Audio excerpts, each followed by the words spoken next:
এদিকে ভারতীয় অধিনায়ক সূর্যা কুমার যাদবের বিরুদ্ধে আইসিসির কাছে অভিযোগ জানাবে পাকিস্তান ক্রিকেট বোর্ড।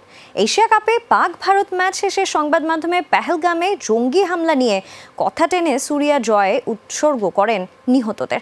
স্পোর্টস প্ল্যাটফর্মে রাজনৈতিক মন্তব্য করায় এই অভিযোগ করবে পিসিবি বলছে বেশ কিছু গণমাধ্যম। এদিকে ম্যাচ রেফারি অ্যান্ডি পাইক্রফটের ক্ষমা চাওয়ার ইস্যুতে দুই দেশের গণমাধ্যমের পাল্টাপাল্টি অবস্থান।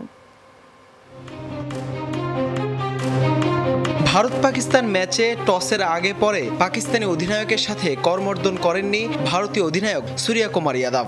ঘটনার সূত্রপাত সেখান থেকেই। এরপর ম্যাচ শেষেও পাক ক্রিকেটারদের সাথে ভারতীয় ক্রিকেটাররা মেলাননি হাত, যা নিয়ে পরবর্তীতে তুলকালাম হয় সোশ্যাল মিডিয়ায়।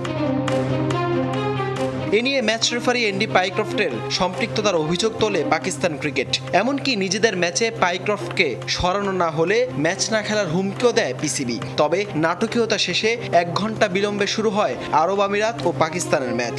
পাকিস্তান ক্রিকেটের খবর এই ইস্যুতে ক্ষমা চেয়েছেন পাইক্রফট, যা নিয়ে সামাজিক মাধ্যমেও পোস্ট দেয় পাকিস্তান ক্রিকেট। যদিও ভারতীয় বিভিন্ন গণমাধ্যমের দাবি ক্ষমা চাওয়ার বিষয়টি ভুয়া ও মন গড়া তথ্য।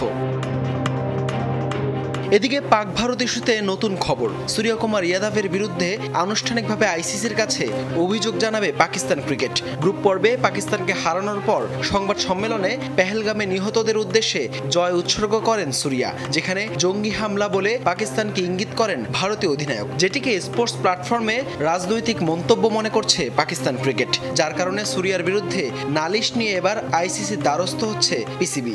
বাংলাদেশে একমাত্র স্টিল থেকে নিয়ে এসেছে এমবস করা স্টেইনলেস স্টিল পাইপ, যা গুণগত মান এবং টেকসই ডিজাইনে অনন্য।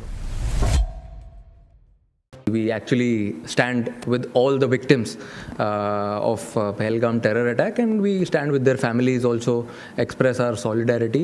ভারত পাকিস্তান দুই দলের ম্যাচ নিয়ে একের পর এক কাণ্ডে এবারের এশিয়া কাপে উত্তাপ ছড়াচ্ছে ভিন্নভাবে। গ্রুপ পর্বের পর এবার সুপার 4-এ 21 সেপ্টেম্বর আবারও মুখোমুখি হবে দুই দল।